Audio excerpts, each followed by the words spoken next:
जय हिंद। मैं धीर सिंह आप लोगों का स्वागत करता हूं केमिस्ट्री अड्डा में। हमारे प्यारे बच्चों, इस वीडियो में हम लोग देखेंगे कि डाल्टन का एटॉमिक थ्योरी क्या था। क्या सबसे पहले इसको समझेंगे, डाल्टन्स एटॉमिक थ्योरी। छोटा सा टॉपिक है, फिर इसमें हम लोग देखेंगे इसका लिमिटेशंस भी देखेंगे, लिमिटेशंस को भी देखेंगे। देखिए हमारे प्यारे बच्चों कि डाल्टन साहब ने सबसे पहली जो बात की थी कि हमारा जो मैटर है, हमारा जो मैटर है वो क्या चीज से मिलकर के बना हुआ है, तो एटम्स से मिलकर के बना हुआ है।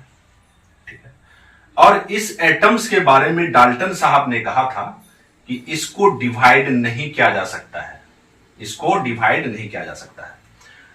तो ये था पहला डाल्टन का एटॉमिक थ्योरी में सबसे पहली वाली बात यह थी।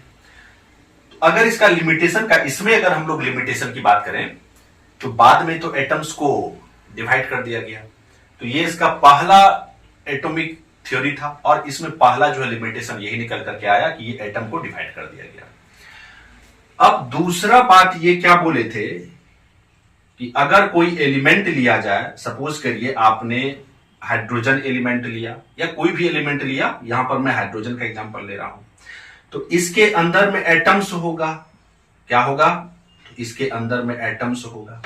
ठीक है, और ये जो एटम्स है डाल्टन्स एटॉमिक थ्योरी के अकॉर्डिंग कि इस एटम का शेप, साइज एंड मास, इसके रिलेशन में क्या बात किए, इसके रिलेशन में यह बात किए डाल्टन साहब कि इसका शेप भी, मतलब अगर कोई एक एलिमेंट लिया जाए उस एलिमेंट में जो एटम्स है उसका शेप सेम होगा, साइज भी सेम होगा, मास भी सेम होगा, इसके अंदर में जो एटम्स है, मतलब एक एलिमेंट के अंदर में सेम टाइप का ही एटम्स पाया जाएगा, हमारे ये डाल्टन साहब बोले। अब इसमें अगर हम लोग लिमिटेशंस की बात करें तो जब आइसोटोप्स के बारे में जानकारी हुई, क्या चीज, तो आइसोटोप्स के बारे में जानकारी हुई, तो फिर हमारे डाल्टन साहब का जो ये थ्योरी था इसके अकॉर्डिंग क्या हो जाता है, तो रॉन्ग हो जाता है। कैसे, अब आइसोटोप के बारे में इन्होंने कहा था कि मास सेम होगा, लेकिन जब हाइड्रोजन के आइसोटोप्स की खोज हुई 1 2 3, देखिए यहां पर मास क्या है, डिफरेंट है। प्रोटियम, ड्यूटेरियम एंड ट्रिटियम, ये हाइड्रोजन का आइसोटोप्स है, ये क्या है, हाइड्रोजन का आइसोटोप्स है। इस तरीके से और भी आइसोटोप्स का खोज हुआ, जैसे क्लोरीन का, क्लोरीन 35, क्लोरीन 37, उसी तरह से ऑक्सीजन का भी हुआ और भी है। तो जब इस तरीके से आइसोटोप्स का खोज हुआ हमारे प्यारे छात्रों, तो फिर यहां पर पता चला कि नहीं, ये एक हाइड्रोजन का एलिमेंट है, इसके अंदर का ये एक एटम है, इसके अंदर का ये दूसरा एटम है, इसके अंदर का ये तीसरा एटम है। देख रहे हैं हम लोग सभी का मास क्या है, डिफरेंट है। मतलब हाइड्रोजन एलिमेंट के अंदर में ही हमारा प्रोटियम भी है, ड्यूटेरियम भी है और ट्रिटियम भी है, और तीनों का मास अलग अलग है। लेकिन हमारे डाल्टन साहब क्या बोले थे, मास के कंटेक्स्ट में बोले थे कि अगर कोई एलिमेंट है उसके अंदर में जो एटम्स होगा उसका मास क्या होगा, सेम होगा।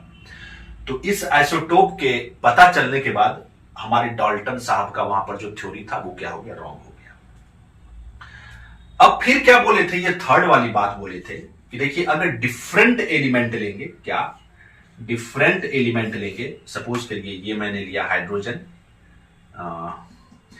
सपोज करिए ये मैंने लिया क्लोरीन, और ये क्लोरीन के बदले चलिए ठीक है मैं ले लेता हूं पोटासियम, और ये कैल्शियम लिया।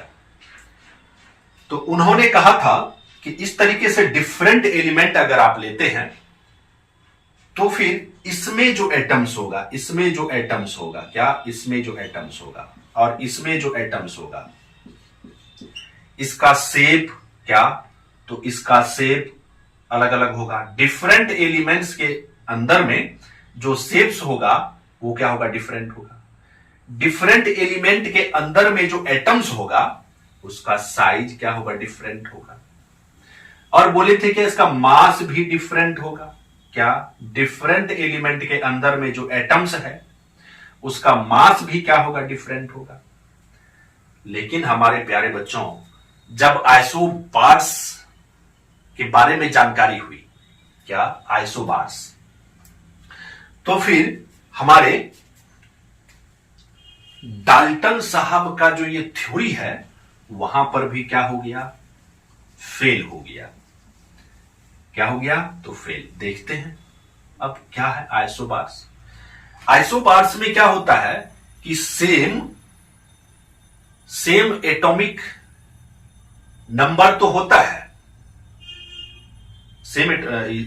अलग अलग एटॉमिक नंबर तो होता है, लेकिन सेम क्या हो जाता है, उसका मास नंबर हो जाता है। या सिंपली अभी हम लोग बात करें, जैसे आइसोबार्स लिखा, क्या चीज के बारे में बात हुई, आइसोबार्स के बारे में जब जानकारी हुई। अब ये आइसोबार्स क्या होता है, इस आइसोबार्स में एटॉमिक नंबर तो डिफरेंट होता है। क्या होता है, एटॉमिक नंबर तो डिफरेंट होता है, लेकिन मास नंबर या कहें एटॉमिक मास, ये क्या होता है, सेम होता है। मतलब डिफरेंट एलिमेंट अगर होगा तो डिफरेंट एलिमेंट का तो एटॉमिक नंबर अलग अलग होना तय है, क्योंकि किसके रीजन, क्यों, इसके पीछे का रीजन है कि डिफरेंट नंबर ऑफ प्रोटॉन्स, अलग अलग एलिमेंट है तो उसमें डिफरेंट नंबर ऑफ प्रोटॉन्स तो होगा। लेकिन यहां पर मास नंबर, पहले जो बोला गया था मास नंबर, तो इस मास नंबर के कंटेक्स्ट में इनका थ्योरी गलत हो जाता है। देखा गया क्या, कैल्शियम का भी मास नंबर कितना है, तो 40 है। पोटासियम का, कैल्शियम का भी देखा गया तो 40 है।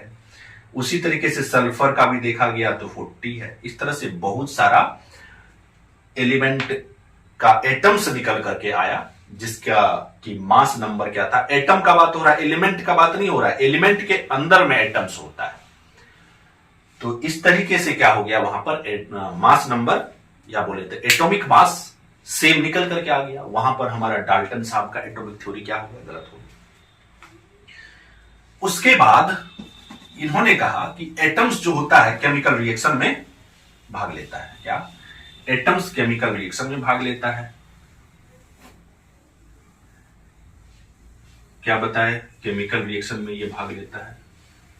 और बोले कि केमिकल रिएक्शन में एटम्स, जो एटम्स केमिकल रिएक्शन में भाग लेता है, पार्टिसिपेट करता है, जो एटम्स केमिकल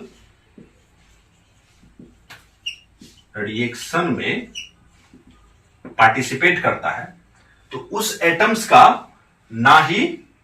वो एटम ना ही डिस्ट्रॉय होता है, ना ही उसका रीजनरेशन होता है। मतलब ना ही उसको डिस्ट्रॉय किया, उस केमिकल रिएक्शन में ना ही वो डिस्ट्रॉय होता है, ना ही नया एटम बनता है। ठीक है, ये बात डाल्टन साहब का बिल्कुल सही था कि केमिकल रिएक्शन में एटम्स ना ही बनता है, तो उसका आखिर क्या होता है, रीअरेंजमेंट होता है। अगर ये दो एलिमेंट है, हाइड्रोजन और ऑक्सीजन, ये दोनों एक दूसरे से रिएक्शन करता है, तो देखिए एक नया चीज बनता है ना। ये दो अलग अलग चीज मिलकर के एक नया चीज का ही निर्माण कर दिया। तो इसके अंदर में भी एटम्स होगा, इसके भी अंदर में एटम्स होगा, इसके अंदर में एटम्स किसी खास तरीके से अरेंज होगा, इसके अंदर में जो एटम्स होगा वो किसी खास तरीके से अरेंज होगा। लेकिन ये दोनों मिलकर के, इन दोनों के बीच में जब रिएक्शन होगा, इसके अंदर का एटम्स और इसके अंदर का एटम्स क्या होगा, इसमें रीअरेंजमेंट होगा। मतलब अलग अलग तरीके से ये अरेंज होगा और इस तरीके से हम लोगों को क्या बना देगा, इस तरीके से वाटर बना देगा। जैसे इसमें हाइड्रोजन, हाइड्रोजन इस तरीके से एटम है, और ऑक्सीजन, ऑक्सीजन इस तरीके से ये एटम है। लेकिन यहां पर आप देखेंगे तो इसका स्ट्रक्चर कुछ अलग ही हो जाता है। ये कुछ इस तरीके का स्ट्रक्चर का हमारा बनता है। तो ये बात हमारे डाल्टन साहब बोले थे, ये भी बात सही है। उसके बाद अगर डाल्टन साहब के थ्योरी के लिमिटेशंस की अगर बात करें तो इन्होंने गैल-लुजेक्स लॉ के बारे में कुछ बोला ही नहीं। क्या, गैल-लुजेक्स लॉ जो थे उसमें क्या था, गैलोजिक्स लॉ में इससे पहले वाले वीडियो में हम लोगों ने पढ़ा था। इसका डिटेल अगर आपको जानकारी लेनी है तो इससे प्रीवियस वाले वीडियो में आप जा सकते हैं कि अगर दो गैसेस है, दोनों गैसेस मिलकर के कंबाइन होता है और एक गैस का फॉर्मेशन करता है, तो जो गैसेस होगा वो सिंपल इंटीजर रेशियो में होगा। इसके बारे में हमारा डाल्टन एटॉमिक थ्योरी में कहीं पर भी थोड़ी सी भी बात नहीं है। ये था हमारा डाल्टन्स का एटॉमिक थ्योरी। उसके बाद जो केमिकल कॉम्बिनेशन था उसका जो थ्योरी था उसके बारे में हमारे डाल्टन साहब कुछ नहीं कहे। तो ये था हमारा डाल्टन्स का एटॉमिक थ्योरी। अब हम लोग आगे मिलते हैं अगले टॉपिक के साथ में। तब तक आप खुश रहें, पढ़ते रहें। जय हिंद।